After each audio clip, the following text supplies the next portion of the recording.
মানে আপনি গণভোটের অধ্যাদেশের আলোকে গণভোট আয়োজন করলেন, যখন আপনি গণভোটের অধ্যাদেশের আলোকে গণভোট আয়োজন করে আপনি যখন অধ্যাদেশটা বাতিল করে দিবেন, তাহলে গণভোটটা তো বাতিল হয়ে যাবে। গণভোট বাতিল হয়ে যাবে, কে বলছে? তাহলে কিসের আলোকে গণভোট? গণভোটের ভিত্তি কি? সংবিধান বিষয়ে কোনো আদেশ জারি করতে পারে কিনা?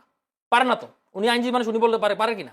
এখন এই যে গোজামিলগুলা দায়ীকে, মূল দায়ী হচ্ছে সংস্কার কমিশন, মূল দায়ী হচ্ছে আলী রিয়াজ, মূল দায়ী হচ্ছে ডক্টর ইউনূসের জায়গা। এখন আমি আপনাকে দোষারোপ করতেছি না, আপনি আমাকে দোষারোপ করে কোনো লাভ নাই। একটু যেতে চাই মামুনুর রাসেলের কাছে। মামুনুর রাসেল, আজকে যশোরে গিয়েছিলেন প্রধানমন্ত্রী তারেক রহমান, তিনি বেশ কিছু কথা বলেছেন। আমি যদি একটু একটু করে কোট করি, গণভোটের রায় ভিন্ন খাতে নিতে চাইছে কিছু রাজনৈতিক দল, যারা জুলাই সনদকে নিজেদের স্বার্থে ব্যবহার করতে চায়, তারা সফল হলে জনগণের কর্মসূচি ব্যাহত হবে, তাই জনগণকে সতর্ক থাকার আহ্বান জানিয়েছেন। একই সাথে তিনি বলেছেন, প্রধানমন্ত্রী 5 আগস্টের গণ অভ্যুত্থানের কথা স্মরণ করিয়ে দিয়ে বলেন, জনগণ ইতিমধ্যে প্রমাণ করেছে তারা তাদের ইচ্ছাকে উপেক্ষা করার চেষ্টা মেনে নেয় না। যেভাবে জনগণ 5 আগস্ট উপযুক্ত জবাব দিয়েছে, ভবিষ্যতে কেউ তাদের ভাগ্য নিয়ে খেলতে চাইলে তারা একইভাবে জবাব দেবে। মানুষের ভাগ্য নিয়ে ছিনিমিনি খেললে 5 আগস্টের মতো জবাব দেবে জনগণ, প্রধানমন্ত্রী হিসেবে। এখন যে সম্ভবত গণভোটের রায়, জুলাই সনদ বাস্তবায়ন নিয়ে যেহেতু রাজপথে আন্দোলন করছে 11 দল বা জামায়াত দল, তাদেরকে এই ইঙ্গিতটা করেছেন 5 আগস্টের মতো উপযুক্ত জবাব দেবে বলে বলেছেন প্রধানমন্ত্রী তারেক রহমান। আপনি কি বলবেন? জি, অসংখ্য ধন্যবাদ আমাকে চমৎকার প্রয়াসে যুক্ত করার জন্য। সাথে আমার সহ প্যানেলিস্ট ডাক্তার রাকিব ভাইকেও ধন্যবাদ জানাচ্ছি এবং যারা দর্শক আছে তাদেরকে শুভেচ্ছা জানাচ্ছি। দেখেন, আমাদের প্রধানমন্ত্রী উনি মাঝে মধ্যেই কিছু বক্তব্য দেন আর কি। হ্যাঁ, উনি তো সবসময় বক্তব্য দেন না, মাঝে মধ্যে বক্তব্য দেন।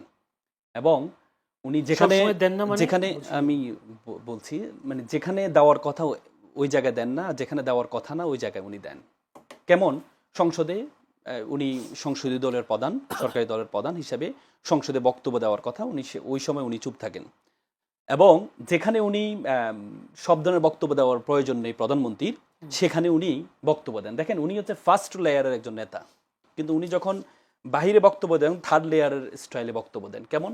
এই যে গুপ্ত, এই যে পুঙ্খানু গণভোট জুলাই সনদ বাস্তবায়ন করব, কিন্তু যখন সংসদে ফার্স্ট লেয়ারে বক্তব্য আসে তখন ওই সময় উনি চুপ থাকে। দেখেন, আমি আপনাকে বলি, উনি বারবার একটা কথা বলেন যে জুলাই সনদ অক্ষরে অক্ষরে পালন করব, পরিপূর্ণভাবে পালন করব। আপনি আমাকে বলেন যে পরিপূর্ণ সংজ্ঞাটা কি? মানে ওনার কাছে, আমার কাছে মনে হচ্ছে পরিপূর্ণ সংজ্ঞা মানে আংশিক। আপনি জুলাই সনদ মানে কি? জুলাই সনদ ওয়ার্ডার যেটা হয়েছে কখনোই নভেম্বরে, আপনি সেটা বাস্তবায়ন করবেন। অথচ জুলাই সনদের ওয়ার্ডারের মধ্যে বলা আছে যে আপনাকে যেদিন আপনি শপথ গ্রহণ করবেন, আপনাকে 2টা শপথ গ্রহণ করতে হবে। একটা শপথ হচ্ছে আপনার গণপরিষদের শপথ, আর একটা হচ্ছে জেনারেল অ্যাসেম্বলি শপথ, আর একটা হচ্ছে কনস্টিটিউয়েন্ট অ্যাসেম্বলি শপথ। জুলাই সনদ ওয়ার্ডারে বলা আছে আপনি পুঙ্খানুপুঙ্খে পালন করবেন, আপনি বলেছেন। তাহলে জুলাই সনদ ওয়ার্ডারে বলা আছে 2টা শপথ দিতে হবে। আপনি একটা নিলেন, আরেকটা নিলেন না। তার মানে মর্নিং শোজ দ্য ডে, আপনি প্রথম দিনেই আপনি জুলাই সনদকে কি অবজ্ঞা করলেন। এক, দ্বিতীয় হচ্ছে জুলাই সনদে ওনারা সচিবালয় অধ্যাদেশের ক্ষেত্রে নোট অফ ডিসেন্ট দেন নাই। তার মানে এটা ওনাদের কনসেন্ট ছিল। এবং ওনাদের যে 31 দফার মধ্যে সচিবালয় অধ্যাদেশ করবেন 31 দফার একটা অংশ। এবং কি ওনার যে সর্বোচ্চ 7 দিন আগে যে ইস্তেহার দিয়েছেন, সেই ইস্তেহারে বলা আছে যেহেতু আপনি জানেন সচিবালয়, সুপ্রিম কোর্টের সচিবালয়টা অন্তর্বর্তী সরকার আমলে প্রতিষ্ঠিত হয়ে গেছে। ওনারা বলেছেন 7 দিন আগে বলেছেন আমরা এটাকে আরো শক্তিশালী করব। তার মানে ওনারা এসে সচিবালয় অধ্যাদেশটা বাতিল করে দিলেন। মানে যে সচিবালয় প্রতিষ্ঠিত হয়ে গেছে সেটাকে ওনারা বাতিল করে দিলেন। তাহলে আপনি পুঙ্খানুপুঙ্খানুভাবে আপনি জুলাই সনদ বাস্তবায়ন আপনি কিভাবে করলেন? আপনি প্রথম দিনে শপথ নিলেন না। আমি আসলে আইন কি, মানে আমার কাছে মনে হচ্ছে যেন মানে ওনাদের ব্যাপারটা হচ্ছে ওনারা চোখ বন্ধ করে, এই কুকিলের মতো চোখ বন্ধ করে বলে যে কেউ আমি দেখছি না, মানে কেউ আমাকে দেখছে না। আমি শ্রদ্ধাবাদী রাকিব ভাইকে একটা প্রশ্ন করব। এই যে ধরেন, এই যে জুলাই সনদ যদি বাস্তবায়ন করতে হয় তাহলে দ্বিকক্ষ বিশিষ্ট ওনারা বলেছেন পার্লামেন্ট করবেন। আচ্ছা, আপনি আমাকে বলেন তো, আমাদের যেই জেনারেল অ্যাসেম্বলি আছে সেই জেনারেল অ্যাসেম্বলি কি দ্বিকক্ষটাকে প্রতিষ্ঠা করতে পারবে? একটু আমাকে রাকিব ভাই, আপনি একটু উত্তর দিব, আপনি শেষ করেন। আমি আপনাকে বলি, দ্বিকক্ষ বিশিষ্ট, আপনি জানেন 1989 সালে এরশাদের আমলে, 1989 সালে আমাদের এরশাদের আমলে আমাদের এই যে জেনারেল অ্যাসেম্বলি মানে সংসদে একটা পাস হয়েছিল যে আমাদের সুপ্রিম কোর্টের হাইকোর্ট ডিভিশনগুলো বিভিন্ন বেঞ্চ বিভিন্ন বিভাগে যাবে। ওই সময় একটা রিট হয়েছিল, এটা হচ্ছে আনোয়ার চৌধুরী ভার্সেস স্ট্রেট। সেই 89 সালে রিটের মধ্যে প্রথম রিটটা খারিজ করে দিয়েছে হাইকোর্ট ডিভিশন। এরপর অ্যাপ্লাইড ডিভিশনে গিয়ে অ্যাপ্লাইড ডিভিশন আমাদেরকে কিছু বেসিক স্ট্রাকচার নির্ধারণ করে দিয়েছে। যেহেতু আমাদের দেশটা ইউনিটারি গভর্নমেন্ট, আমাদের দেশটা ফেডারেল গভর্নমেন্ট না, প্রাদেশিক গভর্নমেন্ট না, সেহেতু আপনি বিভাগীয় শহরে নিতে পারবেন না। যেহেতু আমাদের ওই সময় আমাদেরকে স্ট্রাকচার নির্ধারণ করে দিয়েছে 142 দিয়ে আপনি চাইলে সংবিধান পরিবর্তন করতে পারবেন না, বেসিক স্ট্রাকচার পরিবর্তন করতে পারবেন না। তাহলে যে জিনিসটা ডিসাইডেড, অ্যাপ্লাইড ডিভিশন ডিসাইড করে দিয়েছে, সেই জিনিসটা আপনি যদি এখন দ্বিকক্ষ করতে চান তাহলে তো আপনি আবার ফেডারেল থেকে আপনি ইউনিটারি থেকে ফেডারেলে চলে যাচ্ছেন। তাহলে কি আপনি এই যে জেনারেল অ্যাসেম্বলি দিয়ে আপনি পারবেন না, কিন্তু আপনি গণপরিষদের শপথটা নিলেন না। কিন্তু সরকারের পক্ষ থেকে বারবার অভিযোগ করা হয় যে সেই সময়টা 2 মাসের সরকারকে আপনারা সময় দিতে চান না, কিন্তু একটা বিভিন্ন রাজনৈতিক ইস্যু নিয়ে আপনারা ইস্যু বানাচ্ছেন এবং রাজপথে উত্তেজনা সৃষ্টি করার চেষ্টা করছেন। আপনি তো বারবার বললেন, আমার কথা হচ্ছে আপনি এখনই বলে দেন, আপনি জুলাই সনদ বাস্তবায়ন করবেন না, কিন্তু আপনি তার আগেও, নির্বাচন আগেও আপনি বলেছেন আপনার সাথে প্রতারণা করা হয়েছে। তাহলে আপনি তখন বলতেন যে আমরা হ্যাঁ ভোট দিব না, আমার সাথে প্রতারণা করা হয়েছে, কিন্তু আপনি তো তখন বললেন মুখে এক হ্যাঁ আর ভিতর রাখলেন না। এখনো আপনি জুলাই সনদ বলবেন যে পরিপূর্ণ বাস্তবায়ন করবেন, আবার অন্তরে কি বলছেন জুলাই সনদ বাস্তবায়ন পরিপূর্ণ করবেন, কিন্তু আপনি সচিবালয় অধ্যাদেশ বাতিল করে দিচ্ছেন। আপনি এই 2টা শপথ নেওয়ার কথা, যে 2টা শপথ আপনি নিলেন না, আপনি গণভোটের অধ্যাদেশ বাতিল করে দিচ্ছেন। গণভোটের অধ্যাদেশ, আপনি জানেন গণভোটের অধ্যাদেশটা হয়েছে, এটা কিন্তু আমাদের ওয়ার্ডের একটা অংশ। নভেম্বরে যে একটা ওয়ার্ডারটা ছিল, সেই ওয়ার্ডারের একটা অংশ কিন্তু আপনার এই গণভোটের অধ্যাদেশ, তাহলে আপনি সেটাও বাতিল করে দিলেন। এটা রাখার কি প্রয়োজন? আমি এবার প্রশ্ন করি, এটা রাখার কি প্রয়োজন বলেন? আপনি যদি সচিবালয় অধ্যাদেশ যদি আপনি বাতিল করেন, ওটা না, গণভোট অধ্যাদেশটা যে বাতিল করলো, এটা রাখার কি প্রয়োজন? আপনি গণভোট অধ্যাদেশ বাতিল করলেন কেন? এটা তো হয়ে গেছে গণভোট, হ্যাঁ হয়ে গেছে। আপনি তো গণভোট অধ্যাদেশ বাতিল করে দিলেন, এটা অধ্যাদেশটা বাতিল করছে, ঠিক আছে। এখন গণভোটটা আমি একটু বোঝার জন্য আপনাকে একাডেমিকলি আপনাকে জিজ্ঞেস করলাম। ধরেন গণভোটটা যে প্রসেসে আমাদের হয়েছে, এটা একটা ডক্ট্রিন অফ নেসেসিটি ইমার্জেন্সি মোমেন্টে হয়েছে, যার কারণে একটা স্পেশাল অর্ডার তৈরি করা হয়েছিল, তাই না? এটার আন্ডারে তো এই গণভোটটা হয়ে গেছে, তো হয়ে যাওয়ার পর এটা রাখার কি দরকার? আমাকে এটা রাখার প্রয়োজনীয়তা বলেন। আপনার গণভোট অধ্যাদেশের আলোকেই তো গণভোটটা হয়েছে। আচ্ছা বলেন না, আপনি যে সচিবালয় অধ্যাদেশের আলোকে, আবার সচিবালয় না, আমি দুটোই বললাম, এটা বলেন, আমি দুটোই বললাম। আপনার সচিবালয় অধ্যাদেশের আলোকে সচিবালয়টা প্রতিষ্ঠা হয়েছে। আপনি শেষ করি, আপনি যখন সচিবালয় অধ্যাদেশটা বাতিল করে দিলেন, অটোমেটিক সচিবালয়টা বাতিল হয়ে যাচ্ছে। আমি সচিবালয়ের প্রশ্নে আসতেছি না, এটা আমার ডিফারেন্ট আর্গুমেন্ট আছে। সেম ক্যাটাগরি গণভোটটা আপনি যখন গণভোটের অধ্যাদেশের আলোকে গণভোটটা আয়োজন হয়েছে, কারণ আপনি জানেন আমাদের সংবিধানে গণভোটটা নেই। এখন আপনার গণভোটের যে অধ্যাদেশ হয়েছে, অধ্যাদেশটা কখন হয়? যখন আপনার পার্লামেন্ট থাকে না। তার মানে যে পার্লামেন্টটা, এটাকে নিয়ম হচ্ছে পার্লামেন্ট যখন হয় 30 দিনের মধ্যে পাস করতে হবে। তার মানে আপনি যখন অধ্যাদেশটা বাতিল করে দিচ্ছেন, তখন এর আলোকে যে গণভোটটা হয়েছে, এটা অটোমেটিক বাতিল। কে বলছে আপনাকে? কে বলছে মানে আপনি সেটা ব্যাখ্যা দেন। আপনি মানে কে বলছে মানে কি? মানে আপনি গণভোটের অধ্যাদেশের আলোকে গণভোট আয়োজন করলেন, যখন আপনি গণভোটের অধ্যাদেশের আলোকে গণভোটটা আয়োজন করে আপনি যখন অধ্যাদেশটা বাতিল করে দিবেন, তাহলে গণভোটটা তো বাতিল হয়ে যাবে। গণভোট বাতিল হয়ে যাবে, কে বলছে? তাহলে কিসের আলোকে গণভোটের ভিত্তি কি? গণভোটের ভিত্তিটা কি সেটা বলেন। আচ্ছা শেষ করুন, আমি বলবো গণভোটের ভিত্তিটা কি সেটা বলেন। শুনুন আমি বলি আপনাকে, মানে আপনাদের গণভোটের ভিত্তিটা কি? আপনি গণভোটের ভিত্তিটা কি আমাকে বলেন। না, আপনি নিশ্চয় আইনের ব্যাখ্যাটা আপনি দিবেন, ঠিক আছে? এখন ঘটনা হচ্ছে, ধরেন আমি এখান থেকে একটু শুরু করছি, আমি নোট ডাউন করছি। ধরেন সে জায়গা থেকে ধরেন গণভোটটা, মানে ইউজুয়ালি গণভোট হওয়ার সিস্টেমটা কি?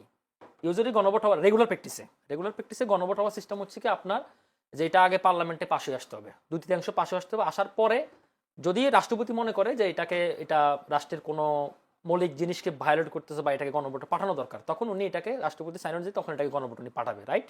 এটা হচ্ছে সিস্টেম। কিন্তু ধরেন আমাদের যে সিস্টেমে গণভোটটা আয়োজন করা হয়েছিল, সেই সিস্টেমে হচ্ছে কি আপনার পার্লামেন্ট রাখলেন না, কিন্তু আপনার আবার সংবিধানটাকে স্থগিত করলেন না। তো এমন একটা জরুরি মুহূর্তে তখন কিন্তু যখন এই মানে আপনার ফরেন সার্ভিস একাডেমিতে যখন সংস্কারের আলোচনাগুলো হচ্ছিল, তখন সালাউদ্দিন আহমেদ তিনি কিন্তু এই প্রস্তাবটা দিয়েছিলেন, দেখেন আমরা আসলে 2টা গণভোটের দিকে যাই। 2টা গণভোটের দিকে গেলে হচ্ছে কি আমাদের এই জিনিসটা খুব স্মুথলি প্রসেসটা হবে। একটা গণভোট হচ্ছে ধরেন আমরা এখানে যারা প্রতিনিধিত্ব করতেছি, আমরা তার মধ্যে আমরা 84টা দফা রেডি করলাম, রাইট? 84টার মধ্যে আমাদের 36টা এক্সিকিউটিভ, যেটাতে কোনো গণভোটের প্রয়োজন লাগতেছে না। আপনি কেউ ফ্যাক্ট না, এটা কোনো সমস্যা না। কিন্তু 48টার মধ্যেই তো আমাদের মূল ঝামেলাটা, এবং 48টার মধ্যে 30টার মধ্যেও সবাই একমত, বাকি 18টার মধ্যেই কারো দ্বিমত বলবো না, আমি ভিন্ন মত রয়েছে, তাই না?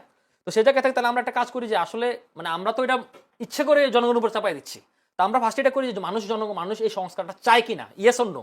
আগে আমরা একটা গণভোট করি, তারপরে আমাদের ইলেকশনটা হয়ে যাক পার্লামেন্টে, তখন আমরা এখন যেরকম ডিবেট হচ্ছে, এই ডিবেটের মাধ্যমে যখন যেগুলো একটা কংক্রিট আলোচনা আসবে, তখন এটা অনুযায়ী আমরা নতুন করে একটা গণভোট দিতে পারি। তখন এই অ্যাবসলিউট প্রসেসটা কিন্তু মেইনটেইন হয়। আমি একটু যোগ করি আপনাকে, উনি যে কথা জিয়াউর রহমান সাহেব যে প্রথম গণভোটটা পার্লামেন্টের মাধ্যমে, আমি বলি মানে পার্লামেন্টের মাধ্যমে আপনাকে বলি জিয়াউর রহমানের আমলে এটা আপনাকে মানে আমাদের 4টা গণভোটে 4টা প্রেক্ষাপট ডিফারেন্ট ছিল। 4টাকে আপনি একসাথে মিলালে হবে না। না না, মানে আপনি যে বললেন গণভোটটা আপনাকে সংসদে করতে হবে, বাংলাদেশের প্রথম গণভোটটা এটা কি সংসদের মাধ্যমে হয়েছে? তখন তো কনস্টিটিউশন স্থগিত ছিল। হ্যাঁ, তখন তো মিলিটারি গভর্নমেন্ট না ছিল, না মিলিটারি গভর্নমেন্ট ছিল। না না, আপনি বুঝেন, পার্লামেন্টের মাধ্যমে হয়েছে কিনা আপনি বুঝেন, আপনি মানে আমি বলেছি আপনি যে বললেন পার্লামেন্টে আপনি গণভোট পাস করবেন, না আপনি সিচুয়েশনটা বুঝতে হবে। বলি পার্লামেন্ট যখন অধ্যাদেশটা কখন হয়, অধ্যাদেশ তো তখন হয় যখন পার্লামেন্টে থাকে না। হ্যাঁ, যেহেতু পার্লামেন্টটা নেই, পার্লামেন্ট আবার সংবিধান থাকে স্থগিত থাকে, পার্লামেন্ট থাকে না। হ্যাঁ বলেন, না, না। পার্লামেন্ট থাকে না, সংবিধান তো স্থগিত করা লাগে। সঙ্গে স্থগিত করে নাই না, করে নাই তো আপনার কেন সরকার করে নাই? বিএনপি তো করতে দেয় নাই। আরে কে বিএনপি করতে দেয় নাই, বিএনপি সেটা তো পরে আলাপ। আমি আপনাকে না শুনেন, আলাপ পরে না। আরে আপনি আপনি যখন সবকিছু মিলে ফেলেন। আপনি আমি- জিয়া রহমানের ব্যাখ্যাটা শুনেন। আমি আপনাকে বলি, আপনি যখন কথা আপনি বলতে হবে, যখন প্রেসিডেন্টের বিষয়টা আসছে তখন আপনি ওনারা আমাকে বলেছে যদি আমরা ব্যাখ্যা প্রেসিডেন্ট দিতে হবে, সরাই- কথা বলতে দিতে হবে। না আমি বলি, প্রশ্নটা আপনি করলেন। আমি আপনাকে বলি, আচ্ছা, যখন বলেন। আপনি বলে যে প্রেসিডেন্টকে সরাবো তখন ওরা বলেছে ওনার সাংবিধানিক শূন্যতা তৈরি হবে। সেটা তো পরে আলাপ, ডিফারেন্ট শূন্যতা তৈরি হবে। আরে বাবা, আপনি- সেটা ডিফারেন্ট আলাপ। না, আমি না। সে আলাপে যাচ্ছি না। আপনার আমি এই আপনাকে আলাপে বললাম, আলাপ আমি আপনাকে বললাম যে গণভোটটা আয়োজন করেছে, কিসের আলোকে আয়োজন করেছে সেটা বলেন তো। কোনটা? এই জিয়া যে রহমান না? গণভোটটা আয়োজন করেছে। এই গণভোট না? হ্যাঁ, জিয়া কিসের রহমান। আলোকে? কোন আমি আইনের জিয়া আলোকে? রহমানটাকে বলি না, আপনি যেটা হ্যাঁ, বলেন, বলছেন বলেন, শুনেন। বলেন। জিয়া রহমান যে টাইমে ক্ষমতাটা নিল তখন হচ্ছে কি, ধরেন আমাদের একটা মানে বাকশাল পরবর্তী সময় একটা অস্থিতিশীল সময় উনি ক্ষমতাটা নিলেন। জিয়াউর রহমান ছিলেন একজন মিলিটারি লোকজন, মিলিটারি লোক থেকে মিলিটারি ফরমান জারি করে উনি ক্ষমতাটা নিলেন। পয়েন্টটা বুঝেন, আপনার প্রেক্ষাপটটা দেখতে হবে। তারপরে দেখুন উনি যখন ক্ষমতা নিল তখন ছোট মানে মানে একেবারেই লিখিত 27টা কু হয়েছিল, টোটাল ছোট বড় মিলে 51টা কু হয়েছিল। তখন ওই টাইমটাতে যখন এই মিলিটারি শাসকরা যখন ক্ষমতাগুলো নেয় বা যাদের হাতে মিলিটেশন ক্ষমতা থাকে একটা মানে অকার সিচুয়েশনটাতে, তখন এই টাইমটাতে হয়তো কিন্তু বৈশ্বিক একটা স্বীকৃতির একটা ব্যাপার স্যাপার থাকে। তখন মানে আন্তর্জাতিক একটা স্বীকৃতি বা জিয়াউর রহমানের এই ক্ষমতাটাকে রিকগনাইজ করার একটা প্রশ্ন ছিল। তখন উনি করলেন কি, 19 দফার ভিত্তিতে উনি যে দেশটা চালাচ্ছে, মানে দেশটা যে 19টা দফা করে উনি মানে তখন রাষ্ট্রটাকে রুল করতেছিল, তখন জনগণ এটাতে সম্মত কিনা উনি ব্যবহার করেছে। 19টা দফার ভিত্তিতে জনগণ দেশটা চালাচ্ছে, তার ব্যাপারে রাষ্ট্রকে জনগণকে ইয়েস অর নো বলতেছে, ওটার ব্যাপারে উনি ইয়েস করেছিলেন। তারপরে এরশাদও কিন্তু তার মিলিটারি শাসক, সেও একইভাবে গণভোটটা করেছিল। 91তে হয়েছিল কি যে আমরা রাষ্ট্রপতি শাসিত থেকে মনে হয় পার্লামেন্টারি শাসিতে গেলাম। আর এবার হলো কি, ধরেন এবারে আপনার 84টা 36টা বাদ দিলাম, আপনি 48টা প্যাকেজের মধ্যে বসে দিলেন। এখন উনি বললো তাহলে বিএনপি কেন ওটাতে থাকলে বললো না যে আমার সাথে প্রতারণা করেছে, আমি মানলাম না। দেখুন এখানে 48টার মধ্যে 30টা তো বিএনপি মানে না, 30টা তো মানে। এখন সে তো ধরেন 18টার জন্য বা তার তো নোটাবলি ছিল 6টার জন্য সে 30টাতে না করবে না। এই কারণে সে বারবার বলছে যে স্বাক্ষরিত জুলাই সনদটাকে আমি মানবো। এখন স্বাক্ষরিত জুলাই সনদের আদেশ কিন্তু সে শুরু থেকে ডিনাউন্স করছে। আদেশ কিন্তু এখন সে একবারও মুখ দিয়ে বলে নাই যে স্বাক্ষরিত যে সনদটা আপনি করছেন বা আদেশটা যে জারি করলেন সে আদেশটা তো ইলিগ্যাল। কারণ আপনার রাষ্ট্রপতি কি সংবিধান বিষয়ে কোনো আদেশ জারি করতে পারে কিনা? পারে না তো। উনি আইনজীবী মানুষ, উনি বলতে পারে কিনা? এখন এই যে গোজামিলগুলা দায়ীকে, মূল দায়ী হচ্ছে সংস্কার কমিশন, মূল দায়ী হচ্ছে আলী রিয়াজ, মূল দায়ী হচ্ছে ডক্টর ইউনূসের জায়গা। এখন আমি আপনাকে দোষারোপ করতেছি না, আপনি আমাকে দোষারোপ করে কোনো লাভ নাই। কারণ হচ্ছে কি এই জায়গাটায় ওরাই সবচেয়ে বড় ফাঁকফোকরটা রেখে গেছে।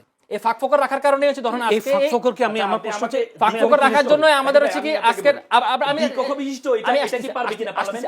এটা একটু বলেন। আমি ওটার সঙ্গে আসতে একটু টাইম দেন আমাকে। একটু বলেন দ্বিকক্ষ বিশিষ্ট। দেখুন হ্যাঁ আমি আসতেছি। হ্যাঁ দেখুন এখন দ্বিকক্ষ বিশিষ্ট হচ্ছে, ধরেন দ্বিকক্ষ বিশিষ্টটা এবারে সংস্কারেতে সবাই রাজি হয়েছে।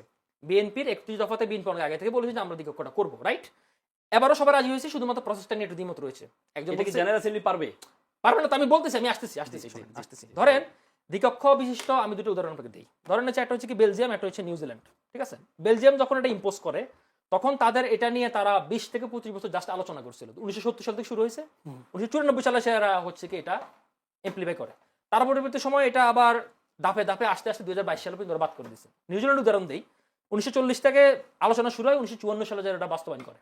এখন আমাদের দ্বিকক্ষ বিষয়টা ব্যাপারটা আপনাকে বলি, যেহেতু আমি ভাইয়ের কথাটা রাইট, কিন্তু ঘটনা হচ্ছে কি দ্বিকক্ষ বিশিষ্টতার সহকারে এখানে যে সংবিধানের যে মৌলিক বিষয়গুলোকে যে আপনি কাটাছেড়া করে আবার নতুন করে বাস্তবায়ন করবেন। কারণ হচ্ছে কি জুলাই সনদ 6 মাস পরে, আমি ধরে নিলাম স্বাক্ষরিত জুলাই সনদটাই বাস্তবায়ন হবে, 6 মাস পরে তো আপনি এটা সংবিধানে যুক্ত করতে হবে। তাহলে সংবিধানে যদি আপনি যুক্ত করতে চান তাহলে এটা কি হিসেবে যুক্ত হবে?